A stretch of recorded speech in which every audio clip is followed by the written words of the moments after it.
It's December 6, 1992, Ayodhya, India. What you're seeing is a mob of 150,000 Hindu nationalists rallying at the site of a 16th century mosque. The rally had been organized by this guy.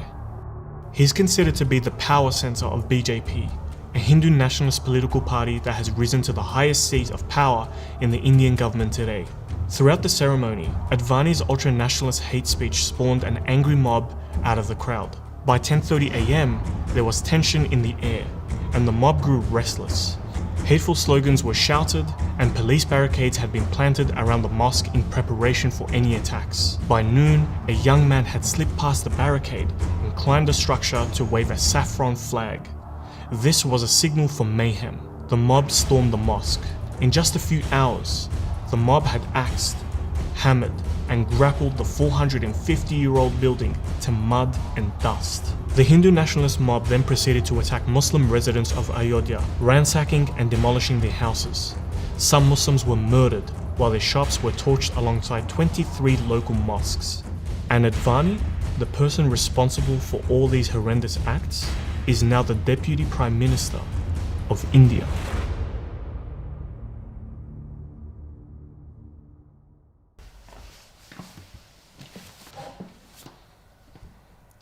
This case is just one chapter in the story of Muslim persecution in India, and unfortunately, the themes are much more devastating and hold deadly consequences. The themes of genocide. As of now, Genocide Watch, a global organization dedicated to the prevention of genocide, has issued 2 alert warnings of a possible genocide of Muslims in India. That's 200 million Muslim Indians. That's more than the population of Saudi Arabia, Egypt, Yemen, and Syria combined. But how? How did we get to this stage? How did we come so close to the brink of total genocide? This is a story of dehumanization, discrimination, alienation, persecution, and senseless killings. And it all starts with one idea: Hindutva. Hindutva is a Hindu nationalistic ideology that dates back to the 19th century. The term was coined by Vinayak Damodar Savarkar in the early 20th century to mean Hinduness. He was a great admirer of a fellow you may have heard of, Adolf Hitler. He said, India should follow the German example to solve the Muslim problem. Germany has every right to resort to Nazism and Italy to fascism, as if it couldn't be any more clear. It's from Savarkar that the ideas present in those words that led to the birth of the RSS. The RSS is a volunteer nationalist paramilitary organization birthed in the 1920s, with the goal of acting out Hindutva ideologies and bringing forth the Hindu Rashtra, or the Hindu state. Think of the RSS as a spiritual child of Hindutva ideology. Since its establishment, it's been banned 3 times. One of those times was because of the person who assassinated Mahatma Gandhi was a former RSS member. Yes, that Gandhi. So what role does RSS play in this narrative? And how does it relate to Hindutva? At the center of the Hindutva ideology is the idea that Indian national identity and culture are inseparable from the Hindu religion. This translates to India being fundamentally a Hindu state. By that logic, Hindus are Indians and non-Hindus are non-Indians, foreigners. If you haven't caught on yet, this possesses a problem to the 14% Muslim population of India. Pause. It's important to note here that Hinduism is not the same as Hindutva, and not all Hindus support the Hindutva movement. Hindutva manipulates Hinduism as a political weapon for strategy. Okay, unpause. So the RSS came to enact the ideology of Hindutva with restricted success. In order to grow and have more influence over the population, it needed a political arm. Enter the BJP, a political party formed in 1980 that weaponizes Hindu nationalism as a part of its politics as a way to win the country's Hindu majority votes. And that they did in 2014 when the leader of the BJP party was elected Prime Minister of India. His name, Narendra Modi, and he is still the current Prime Minister of India. What's concerning about the victory of the BJP winning the election is that its main political campaigning revolved around weaponizing Islamophobia. This election signaled a fundamental social and political shift for 207 million Muslims in India. In his youth, Modi was a member of the RSS, which explains the connection the BJP and the Hindutva ideas it espouses, especially the ones about Muslims. The BJP has been successful in bringing Islamophobia out from the shadows and into the mainstream in India and beyond internationally. It has become a state-manufactured ideology that Muslims represent an existential threat to Hindus and the Hindu religion. By propagating this, the BJP has found reasons to pass policies that seek to marginalize and discriminate against Muslims. These laws include preventing beef consumption, restricting Muslim immigration, and purportedly countering Islamist terrorism. All these things are bad, sure, but is it genocide?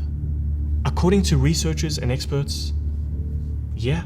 And if you don't believe it, we're going to show you how. We mentioned previously an organization called Genocide Watch. We also said that they have recognized a process of genocide that constitutes 10 stages. We're going to walk through these stages and show you just how the current laws, policies, and regulations of the ruling BJP party compare. We're going to show you just how close India is to a full-scale genocide. And our first stop, stage 1, classification. This is where it starts. This is the us versus them phase, where ironically, the majority dominant part of society is threatened by the minority. What is known as the other can be a different race, nationality, or religion, like in this case, Indian Muslims. There are 1.4 billion people in India, representing diverse ethnicities, languages, and religions. Since the BJP came into power, Modi's government has espoused Hindutva ideology, classifying Indian society into Hindus and Muslims, or Indians and non-Indians. The division of society has begun. Stage 2, symbolization.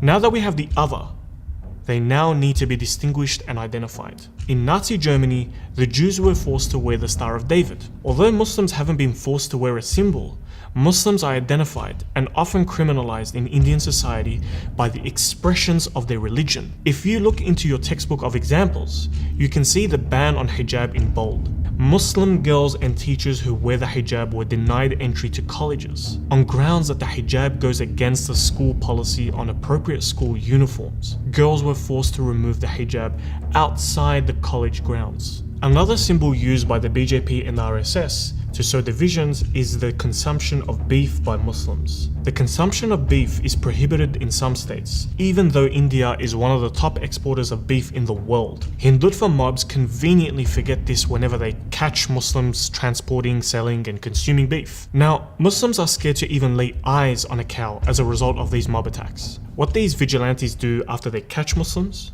We'll share the unpleasant details in a later stage. Stage 3, discrimination. After the minority group has been identified and distinguished, now begins the legal discrimination. Discrimination delivered through policies on a national scale effectively made India Muslims second-class citizens, like the Citizenship Amendment Act in 2019, for example. This effectively made religion the basis for which immigrants can become Indian citizens. Discrimination doesn't stop there. Ever heard of love jihad? Like a tale of a Greek tragedy, love jihad is a conspiracy that accuses Muslim men of luring Hindu women into marriages in order to convert them to Islam. That's why the BJP-run government prohibited interfaith marriages. When it comes to anti-Muslim discriminatory laws, there's a laundry list of them. Stage 4, dehumanization. Muslims in India are subjected to all sorts of discrimination, and they're often denied their humanity, as they're often equated with animals and vermin by RSS members. Essentially, dehumanization works to remove the barrier that often sits between people and inhumane acts like murder. The BJP use media, books, and other mediums to spread these ideas. Take Home Minister Amit Shah, for example. He likened Muslims to termites eating the food that should go to the poor. Even in religious conferences, Muslims aren't free from Hindutva bigotry, where calls for genocide and ethnic cleansing are openly called. मुसलमानों को मारने के लिए तलवार की आवश्यकता नहीं होगी। आपको टेक्निक में उनसे बहुत आगे जाना होगा। वो बहुत अच्छे हथियार लिए हुए बैठे हैं। हथियार उठाए बिना धरती की कोई कौम ना तो बच सकती है और ना ही कभी बचेगी। Stage 5, organization. Organizing a genocide takes time, and in India's case, it's been decades of Islamophobic fear-mongering, and indoctrination that aroused millions. Hindutva factions have gathered and formed around hate-filled propaganda. Remember how we said earlier that Muslims were caught by Hindutva mobs for consuming beef? International humanitarian organizations have accused Hindutva factions of riling up violent lynch mobs with the aim of brutally murdering any Muslim suspected of transporting or consuming beef. But the depravity doesn't stop there. These murderous vigilante mobs hunt interfaith couples who supposedly perform love jihad and crack down on any Muslim student who dares protesting their unjust discrimination. When it comes to Hindutva supremacist organizations, the RSS is at the head. They have been accused of plotting assassinations, stoking riots against Muslim minorities, as well as committing acts of terrorism. Under the BJP-led government, its influence and popularity have grown significantly. Stage 6. Polarization. Joseph Goebbels, Hitler's chief propagandist, once said, "If you tell a lie big enough and keep repeating it, people will eventually come to believe it." India's media polarization has formed major echo chambers of Islamophobic bigotry that further fuels anti-Muslim harassment. Right-wing media personalities, religious leaders, and BJP politicians have been blasting Islamophobic rhetoric to millions of screens across the country. Take for example this guy, Arnab Goswami. His channel runs on false, divisive, and inflammatory reporting. One of his fairy tales framed Indian Muslims as being responsible for the spread of the COVID virus to target the Hindu population. I kid you not. Even active social media personalities and groups have gotten away with literal murder as a result of Facebook turning a blind eye to anti-Muslim hate speech. Stage 7. Preparation. All this hateful division and polarization has worked to cure part of the problem, but now the perpetrating group need the final solution to their problem. So now begins the planning and preparation. All the previous indoctrination and calls for mass Muslim extermination have led to this. Just look at this clip of this senior member of a right-wing Hindu nationalist party calling for her supporters to kill Muslims to protect the country.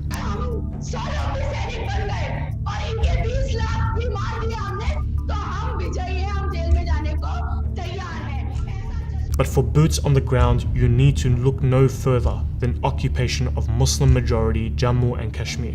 In 2019, India controversially positioned and stationed 600,000 troops to occupy the disputed state. Since then, there have been reports of arrests, torture, rape, and murder of Kashmiri citizens. Police encounters and citizen disappearances are routine, and the freedom of the press and movement is restricted. For many Muslims in India, this is a sign of what's to come in their own neighborhood. The 7th stage.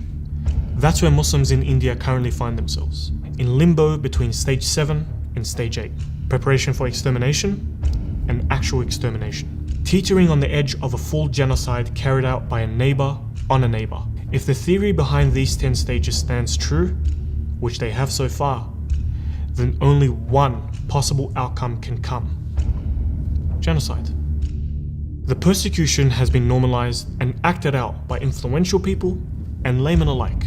The right-wing Hindu nationalists have successfully induced fear and hatred of the other in order to collect Hindutva sympathizers as voters. Modi's government feeds itself and its voters from the same ideological plate. The Simon Scott Center for the Prevention of Genocide released a 2023 report. It ranks India as being the 8th highest risk of a new mass killing. History has taught us that genocide is very real and can happen anywhere, whether it be in Europe or India. But to be taught by history means that you need to study it first. And for that matter, we have a lot to learn so that genocide can be prevented in India or in any other place in the world. And if you're not convinced yet, then think about this. Right now, Muslim Indians total 200 million. So if genocide occurs on a national scale, then this would make it the largest number of people exterminated in any genocide in history. Think about that. May Allah save the Muslims in India from their suffering and bring peace and unity to a fractured nation. Ameen.